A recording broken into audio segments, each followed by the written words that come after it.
happen, not to her, not to us, not to anyone. So I think you hit the nail right on the head. Thanks very much. You got it. I'm going to return now to Los Angeles with Tim O'Brien and ask what you suggest Alicia Lane should do. You're an expert at branding and at helping people, resume their careers after situations like this. So what advice might you have if she were a client of yours?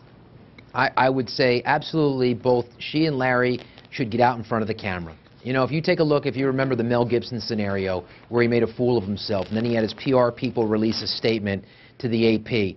It was a big mistake. What he should have done is gotten front and center in front of the camera. He should have said, I'm a fool for what I did. I want to take as long as I need to, as much time as you want. I will answer every single question that you have because I want to show you that I am truly contrite, I am truly sorry, and I just ask you to forgive me. And he ought to come on this show. He ought to get in front of the camera because, like I said, Larry doesn't have a platform, and either does Alicia. So they need to kind of call upon the relationships they have with shows like this to say, give me a chance to tell my story. Because the longer they're out of the public eye, the more people formulate these opinions that Larry's strange. But the Larry thing needs is, to come on. I was just saying Larry needs to come on and say, I'm Larry, the Emmy winner, to establish that credibility. Well, the thing I was going to say is, that lawyers always tell you not to say anything because whatever you say could eventually come back to haunt you. So my impression is, even though we've extended that invitation to both of them on numerous times, is that they probably want to wait until all of the legal situation is taken care of, and then if they could start to rehabilitate, they would do it. Lynn, you got a crisis on your hand, man. You got to say to your lawyer, hey, look, sit down, be quiet. This is my reputation at hand. First of all, and Danny can speak to this. Larry will go to jail if there is a federal offense, because under the federal sentencing guidelines, the court has no discretion. There is a minimum sentence they must issue. He says, I'm cooperating. The reason is because they got him dead to right. He's going to plead down.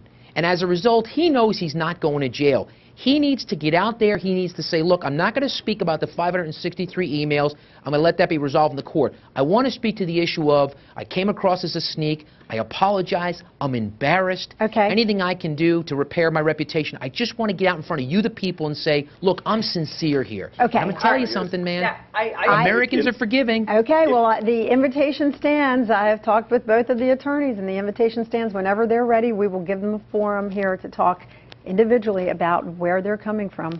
Yeah, in the criminal defense context, saving your brand and coming on to speak about it before the criminal issue is resolved, your brand's useless to you if you're sharing a jail cell with a guy named Meat Hooks. That's not going to help you at all. But you know what, Danny, I agree with Tim. He should get out there and make a statement. I'm sorry, or I made a mistake, and this is what I need to do, and go through this process, and I appreciate your support, and I'm going to get counseling or whatever. He should come out and say something, because Tim's right. People are formulating opinions, and he has no platform to say anything about himself. Alicia Lane, however, I think should be quiet and wait for her offer to come along, because she's going. Do you think absolutely. There's a big difference between what you're saying, coming out and giving those sort of statements, and answering questions. Don't answer questions. Don't answer any questions. No, you deliver a message. Just come out there and deliver your happy, feel-good message. I don't get have out. happy, feel-good. You can be sincere. Tim's advice. Come on the show. Let me tell you something. Here's what the problem. Here's the problem. The problem becomes is the lack of sincerity, because all the handlers want to handle you and tell you what you should do. What you need to do is say, look, I'm not about the lawsuit anymore. I'm not about the criminal action. I'm going to refuse to answer certain questions. Right. But at the end of the day, I need to speak for myself. Okay. Well, we're giving people an opportunity to speak for themselves here. Unfortunately, we are not able to take any more calls because we're almost out of time. But another way that you can tell us what you think is to take that web poll or to email me at cne.tv. So let's check in with what we've gotten just a sampling of so far. Donna writes, shame on you, Larry. How low can you go? You are someone that we looked up to. Now we see that you're nothing but a very jealous coworker. Pauline writes, this man has done a lot for his family and his community. Other people should not be so quick to judge. I hope he lands on his feet and that he's back on television one day. Frank has this to say, Alicia Lane was a two-time victim. First, she was victimized by Mendte, an obsessive, jealous former colleague. Secondly, she was victimized by CBS 3.